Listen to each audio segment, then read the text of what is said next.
Welcome back to the Glow Up Girl podcast. I am Kyra. Thank you guys for joining. So I am so excited to have Danielle DeShaw here today.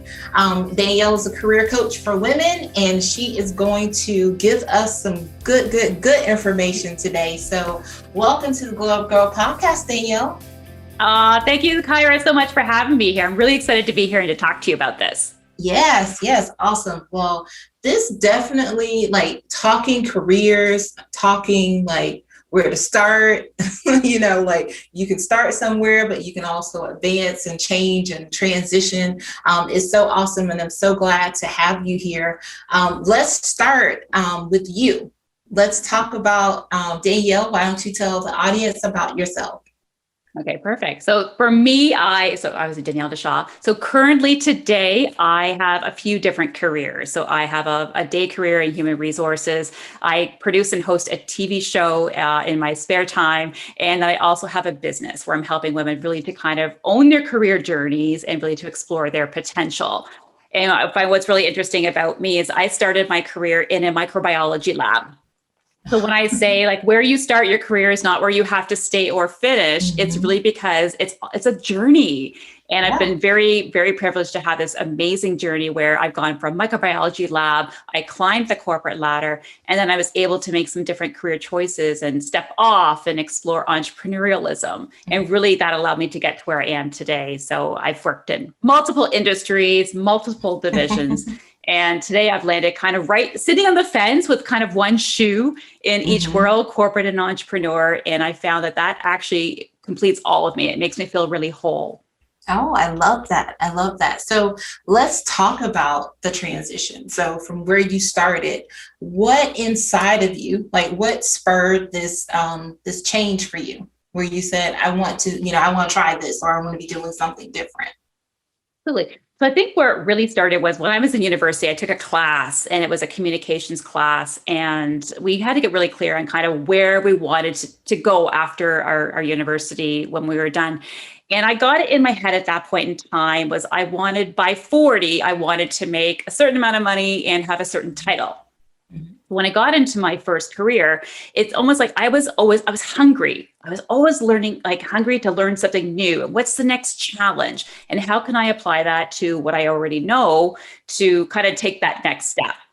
So within my first, I'd say about 5 years of my career, I remember my dad saying to me, he's like, wow, you've changed companies. You're on your second company, but your third or fourth actual role within these companies, he's like, you kind of need to slow down. And I said, Dad, I was, mid-20s. And I said, I think the stats were at that time that you would have 7 career changes across your lifetime. I think last year I read something on Workopolis that said that you would have double digits career changes in your lifetime now. But at the time, my 20s, I'm just ahead of the curve, Dad. It's okay.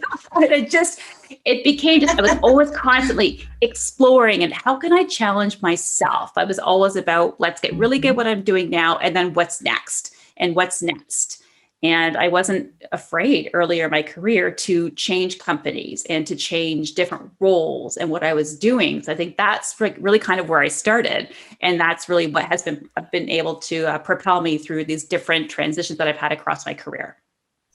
I love that. I love that you said, you brought up exploring, because I think for so many women, a lot of times women feel like, I have to stay in this place and I have to, grow inside of the company, which is fine. I mean, it's totally fine if that's what you want to do. And that, they feel like, a lot of times, like you said, your dad mentioned that you've changed a lot. And I remember my mother-in-law saying that to me when I was maybe a job ago.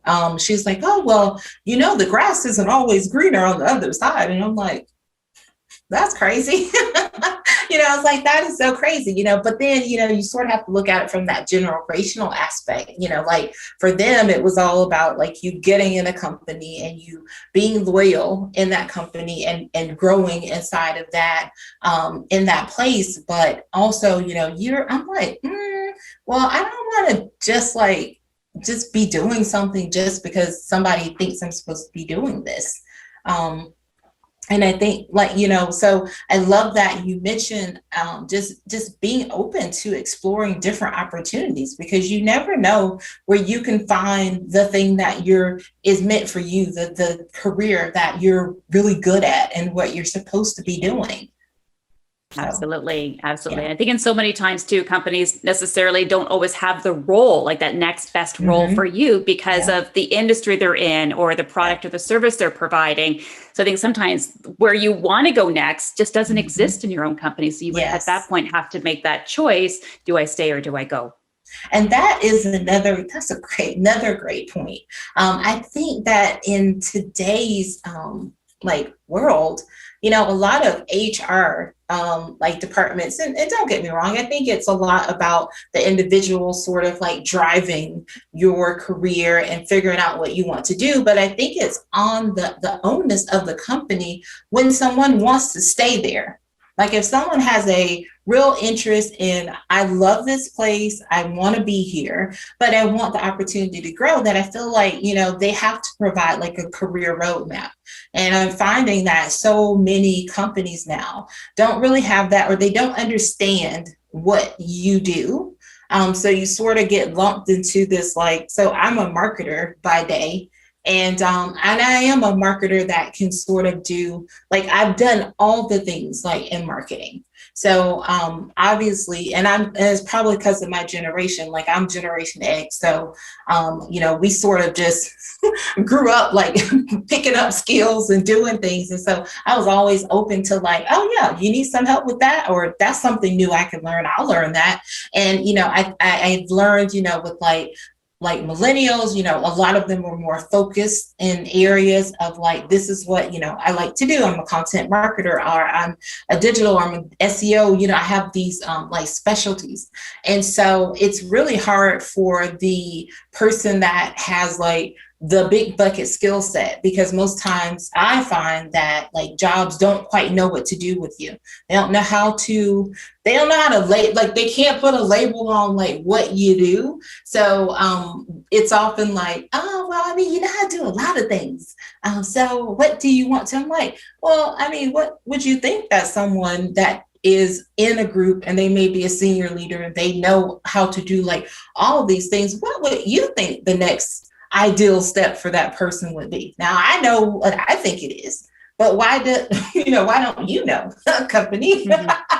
Yeah. So, And I, yeah, please go ahead. But that's why I think it's really important the company has some responsibility. And I think also the employee has responsibility as Mhm. well. And I think for me, it's very important to, like, at the end of the day, you own wherever it is that you want to go. You own that next step. And if your boss, your leader has multiple employees that they're responsible for them to make sure everyone's, kind of on whatever track, like succession plan they're on, that's a lot of work, and it's a lot of conversations.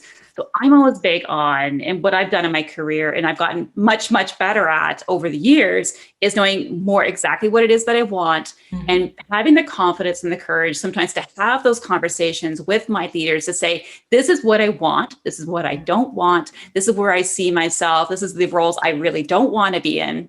Mhm. But being able to have those conversations and drive them. And also, like, sometimes a lot of times in companies, you have a mid-year and a year-end conversation, or Mhm. at the beginning of Mhm. your goal. So maybe you're meeting 3 times a year with your boss to say, kind of, how are things going? What are your career plans? Where do you see yourself in 2, 5, 10 years?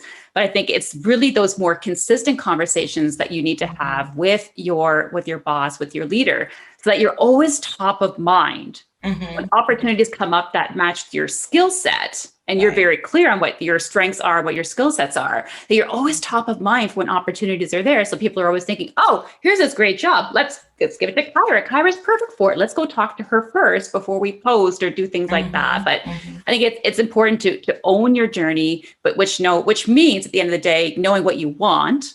And Mhm. sometimes it just means knowing what you don't want, but Right. then making sure you're having those conversations with, again, your boss or your leaders. And if you can't have them there, like, growing a network outside of your Mhm. own organization and having those conversations and exploring there as well. I think that's great advice. So talk about how someone or some advice on how to gain that clarity. So when you are a person and you're like, oh, well, I'm trying to figure out like what do I like? What do I not like? You know, because sometimes people are just in almost like autopilot of doing a job because work and everything is so busy. What do you say for that? Some advice. So for that, there's a couple different ways that you can approach it. When I look at kind of how I started at the beginning of my career, it was, okay, so I've got this skill set, whatever you're coming out of college, university, or trade school with. So let's just get in and let's start figuring things out, what your strengths are, what you like, what you don't like. Then for me, it became, I know ABC. So what do I want to learn next? What do I want to learn next? What do I want to do next that builds on ABC, that gets me DEF? That's how I approached it earlier in my career. Once I started looking at changing industries and kind of now jumping industries, I looked at what did I do? What did I like to do? But then where are my gaps? So if I love what I'm doing, so I used to be in quality and I loved the quality world in manufacturing.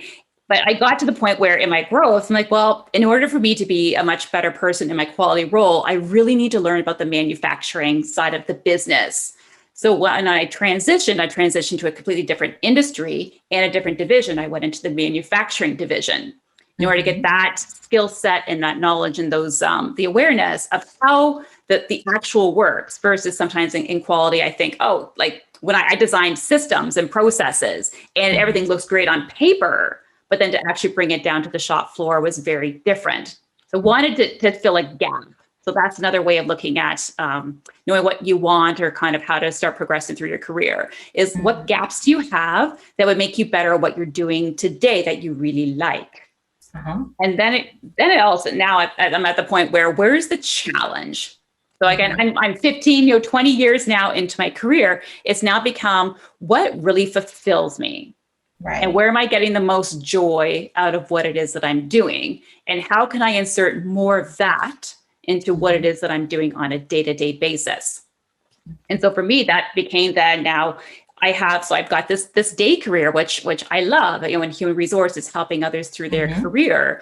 But then I also realized I love having conversations and I love supporting women entrepreneurs. And I love sharing their solutions that they have to other people's career challenges. And so how can I figure those out and connect that? So I get all this joy and this passion and this sense of purpose from outside of my day career. Right. But yet I get to infuse all of those feelings and those skill sets into my day career, which makes me even better at what I do every day. That's awesome. I love that. That is what everyone should be striving for. And I think that's great when you can find that joy. I love that you also reference joy a lot because I'm really big on I talk a lot about like the difference between being happy and having joy. So I think that's really great. So let's talk about why do you think it's important to continue to focus on giving your best, even when you're not crazy about maybe your current situation? Yeah. So there's two kind of ways that I would come at that for answers. And one is there's always growth. So even if you're in a situation where you're not happy or it's not challenging, it really becomes a challenge. Like the challenge becomes like, how can you continue to grow? And what skill sets can you really use to start making a difference to making change? It's also looking at how do you deal with these challenges that you're up against? Because sometimes you don't always have the choice or the opportunity at that moment in time to do something different. So how can you make the best of that situation? So it's a great way to kind of, how do you deal with challenges? Do you deal with them head on? How do you come up with solutions? How are you problem solving? It's also another way to kind of learn how do you motivate yourself when you're doing something like those sometimes very mundane tasks, like you're typing or entering in data, or you're asking, the same question over and over again. How do you kind of come up with that? Like, how do you motivate yourself to stay excited? How do you turn it into fun? Like these are really valuable skill sets that you're going to need when you're up against different challenges in your career. And then how can you use your skill sets in new ways? And these are all different ways that you can grow, even if you're in a situation that you may not be happy with at work. Right. I also say you want to bring your best to work every day because it helps to create opportunities.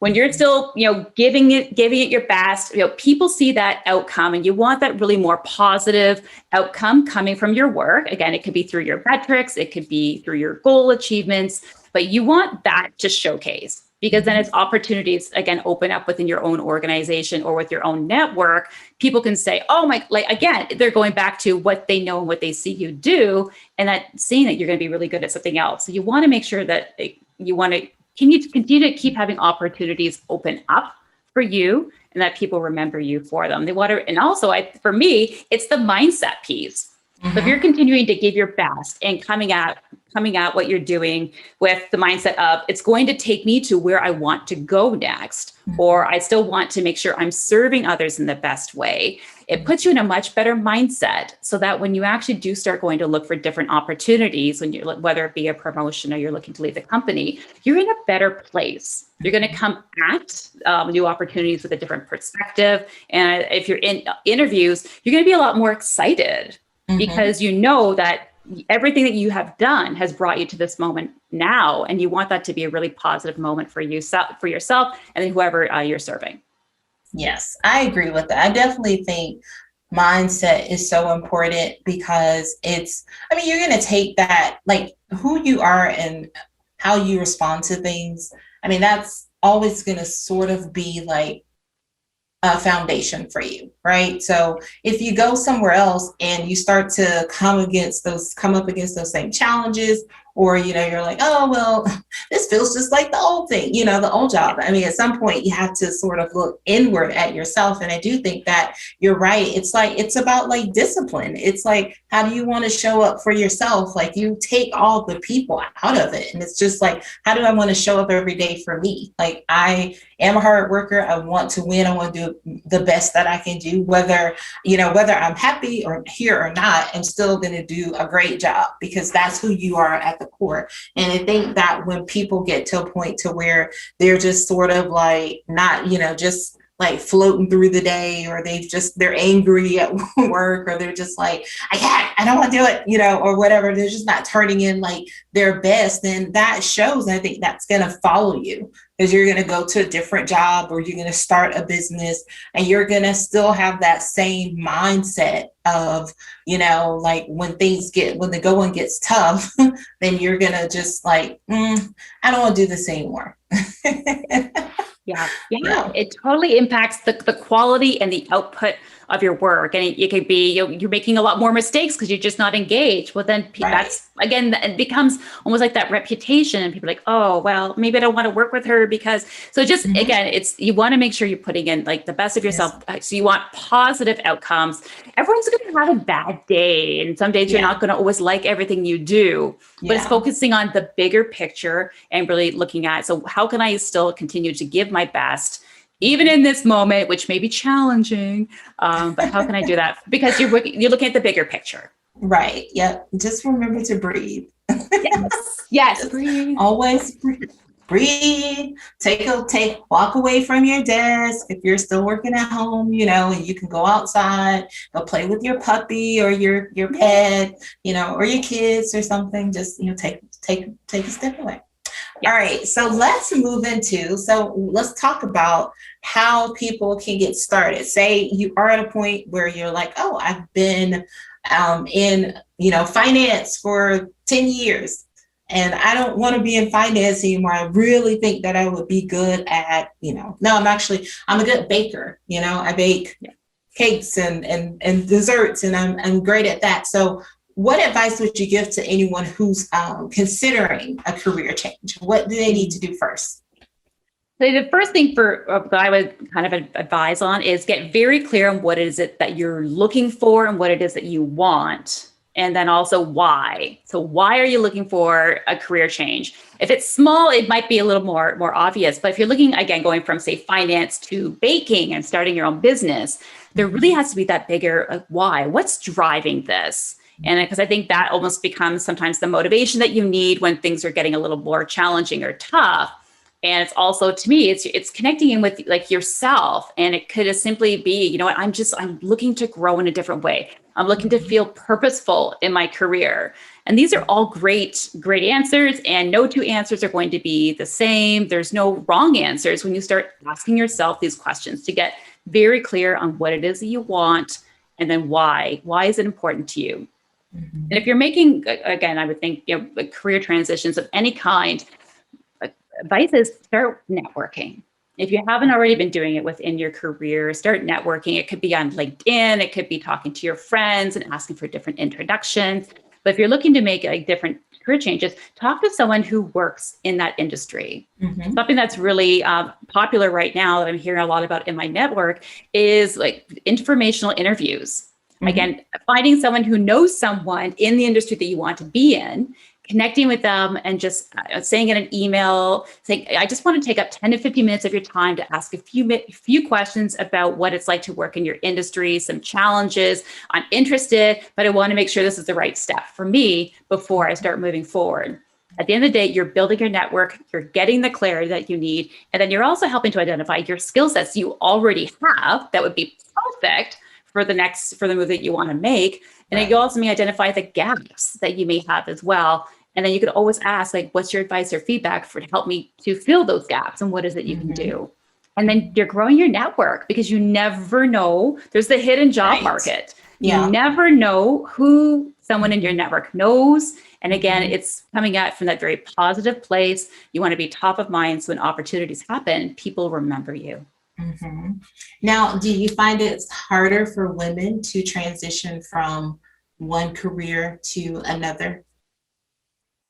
I think we definitely have a lot of challenges, and I'm going to say a lot of the times they're with ourselves. Like sometimes we are our biggest challenge that's sitting in front of us. I feel that women, and I've experienced this myself, we downplay our strengths and our successes. We just naturally do things extremely well that we don't even consider to be knowledge or skill sets. So I think we have our own perspective, and we're just very innately good at what we do. But to be able to turn that into an actual skill set that you could actually talk to or put on a resume, I think that's challenging. So I think sometimes it's also hard for us to look objectively at our successes and say, so like this was a success, and call it out and be proud of it. And I think that's really important, because it helps to identify the value. So when you're trying to make a career change, you want to be very clear on the value that you have and you can offer to, whether it's a new organization, it's a new company, it's a new customer, the value that you offer and how you can help them solve their biggest challenge or solution. So it's all about like self-value. And then at the same time, I also feel that women, we minimize our worth. And what our contributions, that value that we're giving, what is that worth at the end of the day? So I think, and that could be, oh, well, I'm not manager title yet. Well, yes, you probably are. And you probably have been managing in your own role. But sometimes, again, we don't have that perspective and that clarity on what we actually do. And then when it comes to asking for certain salaries, I think we hold back in asking for that full value of what we're worth, because it might be seen too aggressive, or we doubt our own worth. But I think to deal with a lot of this, when you're looking at making a career change, is getting feedback, getting support. And if you need someone like an unbiased third party, is connecting with different coaches who deal specifically with, who can help you identify your strengths, to help you feel worthy, and then be able to ask for what it is that you want in a salary negotiation. No, that's great. I agree with you, because I feel like a lot of time women, like you said, we downplay what we bring to the table, or we allow for ourselves to, we shrink, in a room, or on a call, with other people, when we know the answer. And I think I was reading something here recently that said, a lot of times women, will know the answer, but because we feel like we're not an expert in something, we won't contribute. Well, but, then there's the guy over here that doesn't. Somebody else may definitely not know, but they have no problem, like stepping in and sort of talking in a circle about nothing. Meanwhile, there's a woman who could have probably just like got there in a really straight line. So I think that's so true. Another thing you said too, as far as like when you think about salaries, and how, a woman may say, oh, well, I actually, would like to ask for an increase because I've taken on these X number of things and I'm getting results, in those things. But I think that sort of extends itself a lot of time to not only like the professional space, but even in business. You'll have women who, you may focus, or you have a service, but you're willing to like pull the price down because you don't think that it's worth it to, or oh, no, I gotta, I would really charge $100 an hour for this, but I'm going to do 50 because I want to get people in the door. And I'm like, no, we have to stop like minimizing our skills and our value and what we bring to the table. Absolutely. Absolutely. And it was funny when you were talking about, sometimes we don't put our hands up or give the answer. I remember being in school like many years ago, and parent teacher interviews, my parents would always come back from them saying, well, the teachers, they want you to answer more questions. Why are you not answering questions? And it typically came down to two things. One, I didn't want to look too smart. Mm-hmm. And two, I was afraid, what if I was wrong? Then how are you going to feel? And you're afraid of being judged. I was afraid of being judged if I was wrong, because what are people going to think then of me if I was wrong? So I find that's what holds us back as well. Even though we're in our careers, we've got all this knowledge and this skill set. It's more now we need to share that, and I think we have so much to offer. I see this all the time with guests on the TV show where I'm always like, you've got so much to offer, and these are like how you can help others. And the guests are like, oh, really? Yeah. we know, yeah. But I think it's still so hard to kind of internalize it and just confidently say, yes, like I have value. I know what I'm talking about. If I'm wrong, that's okay, because then I'm going to learn, because especially now people have no problems correcting us. Exactly. Yeah. I mean, I'm right there with you. I think it is, we're always evolving, which means we're always learning. And if you get it, I'm never afraid. Like if I did something wrong or I got it wrong, I'm always like, oh yeah, well, I was wrong on that point. And then, but here's what I found out and how, we can fix it. And I think that, my coach always refers to it as like your inner mean girl. Like your inner mean girl always shows up as like self-doubt to tell you like, don't raise your hand because, don't do this, don't do that, because come on, do you really know the answer?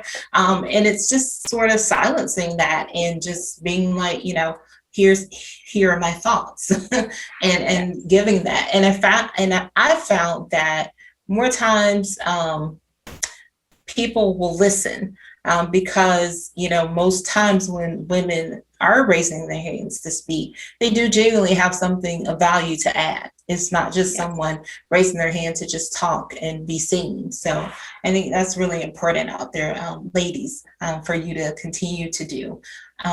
So Danielle, what would you say because with you working in HR every day, obviously now this year, and we've seen a lot of opportunities sort of exploding and coming up as people are reopening their businesses, and things are sort of getting back into our new normal. What do you say to women who may be out there looking for a job and they may be searching for opportunities, but they're not getting selected for those opportunities, or they feel like they can't find the right opportunity? I think what it comes down, I think at the very core is what we've been talking about a lot during our conversation here, is just really knowing what it is that you want. Mm-hmm. And it could be, we were speaking even before this, like, is the grass really greener on the other side? And maybe the right opportunity for you is within your own company. It's just you're not able to see it because you haven't networked or asked the right questions or had the right conversations. So I think when you're looking for something, you may not be having success, take a step back. And it's okay sometimes to take a step back, to take that breath and to get clear and understand what it is that you truly, truly want. Because when you're not sure, it comes out in your messaging as well. It could come out in your resume and not being very clear on, again, your skill set, the value that you offer and what it is that you're worth. And it also, when you're not sure, it makes it hard to, if you want to use your network, to have your network know exactly what it is that you're looking for and what you're clear on. So I think that is like one of the key points is stepping back, getting very, very clear on what it is that you want. And sometimes it means being very honest, and it may not be exactly what you've been chasing after. It may be something completely different, but I think you have to get very open and honest with yourself, get clear, and then being able to ask for help, whether it be from people in your network, talking to people in your organizations that you trust, or expanding out and finding a coach or someone who's actually able to help you with, again, getting clear on what you want and then helping you to take those next steps. And sometimes it's just feeling confident and being able to make the transition. You want to, you're not sure, because there's safety with normalcy in the day to day. And sometimes it's just having someone behind you, being your cheerleader, being your champion, that makes all the difference in the world. Exactly. Yeah. And like you said, it's okay to decide to go a different path. You know, like if you may have thought, oh yeah, and I want to do this by this age, or I want to be vice president, or whatever in my department. It's okay if you decide that, what, actually, I like being an individual contributor, or I like, so I think that that's another thing that women have to, be okay with if you decide you have different goals. But it starts with being, like you said, honest. Like you have to start with being honest with yourself and looking inside first to what you truly want and what you actually really bring to the table. Yeah, absolutely. And I think too, like working with your network, because companies all have like different titles for similar jobs or different jobs. And I always find whenever I was looking for, for different roles, you look at a title and say, well, I don't really know what that is. So you just scroll through. Whereas I think sometimes, and this may be from a company perspective, if titles can be very clear on the actual duties and what someone would be doing in the role, I think you might have more people applying to the roles that are best fit or what they're looking for, because the languaging is the same and we're all speaking the same language. But I think sometimes, especially cross industry, we use different language across industries, which I think is also why it's important to have a network and then do those informational interviews with people in the industry that you want to work in, so that you understand that language. So you realize that job you've been scrolling by with that title is actually the job that you want. Right. Yeah, right. Definitely. That's so true. Well, why don't you tell everyone how you work with women and about your program, your coaching, and how they can reach out to you if they're interested. Wonderful. Thank you.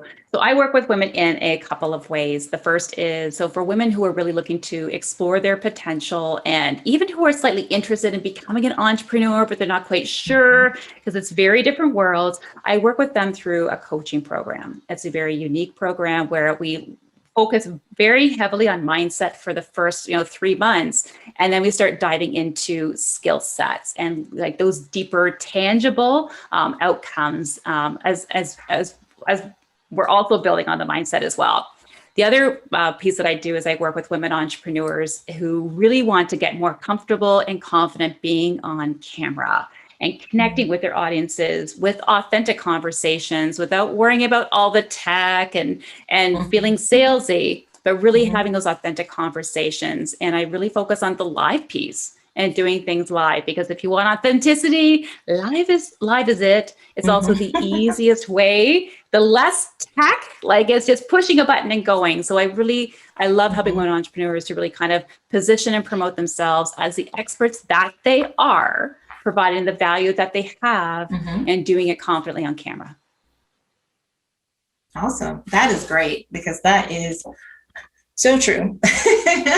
There's no time when you do things live, there's no time to overthink things. There's just, you're just getting ready and you're going to go. And I think that's where you are able to have your most, more honest conversations. So yeah.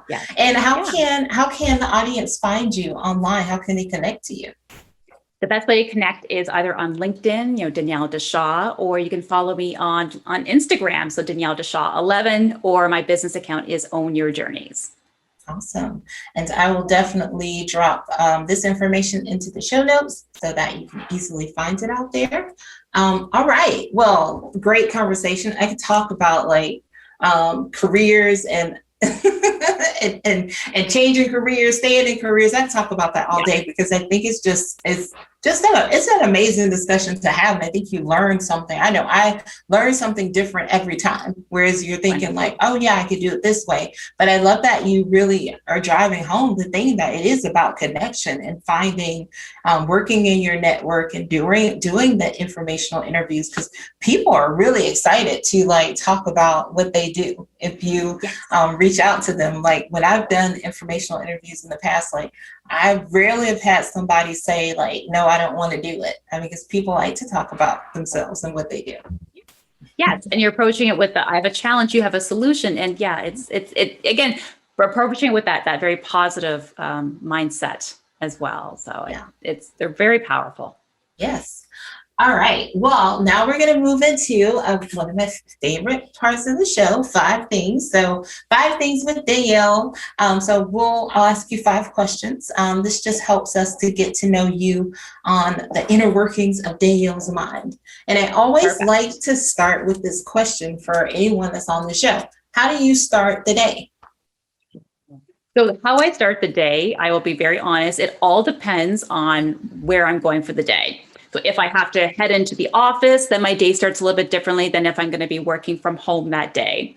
But one thing I always make sure I have in the morning is time to reflect on what it is that I want to do that day. So I'm starting my day with intention, and I'm also doing gratitude. So if I could be brushing my teeth and just look at myself in the mirror and say, you know what, you're a rock star, or I'm grateful for the ability that I'm going into work. Or I could be driving in my car. If I don't do it in the mirror, I could be driving in my car. You're at the red light and just kind of sitting there and reflecting, okay, so how do I want to kind of give the best of myself today? What is my day looking like that I know of? And how do I need to be? And how do I need to feel? Or how do I want to feel?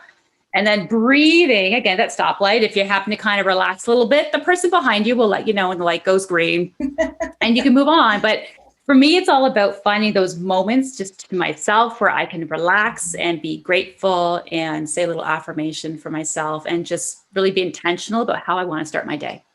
Awesome. What's one project that you're working on now that you're excited about, if you can tell us? Absolutely. So something I'm really excited right now is building on really helping women entrepreneurs to feel comfortable and confident on camera. I've got a course, a 4 to 6 week course. I'm doing beta, market research right now, and I'm getting amazing feedback. And so I'm going to be delivering that. So to really help women entrepreneurs, just those have been just posting, but are afraid to do video, and they really want to get their video out, but they've been holding back for whatever reason. That's really who I want to help. So I'm really excited to get that out probably about mid-June. Awesome. How do you deal with a challenging day? I think we've talked about this a few times already. It's that whole breathe piece. So it's kind of breathing. And sometimes if you kind of need to walk away from your desk or your phone or wherever your desk happens to be right now, just kind of taking a little bit of breather to wrap my head around what's happening. What do I need to do? Realigning my priorities, understanding that I can't control everything else around me. I can only control how I respond. And I'm really focused these days on kind of being at what's called being at cause. So kind of you can't always be in control, but you can control how you respond. So what conversations do I need to have? What do I need to get out of my day? What emails do I need to send? And so I'm really big on focusing on always constantly reprioritizing. And if I need to, I have this rule of ones. It's called, and it basically goes, what is the one thing that I can do to get myself 1% better, to stepping one step forward, closer to whatever it is I need to get done, whether it be my goal or something that's happening at work, or trying to just integrate, life, work, kids, career, like TV show. So for me, it all becomes one, breathe, taking that time to step back, reprioritize, and then realizing what I can control. I can control myself. Responding as positively as I can. And then if it really comes down to it, what's the one thing, really focusing on that rule of ones, what's the one thing that I can do to just take that next step? And then once it's done, okay, what's the next thing I can do? So breaking it down into that much, much smaller, more manageable chunk. Yes. No, I think that's great advice. I love that. What is a goal, so personal or professional, that you've set for yourself this year, and how are you tracking towards it?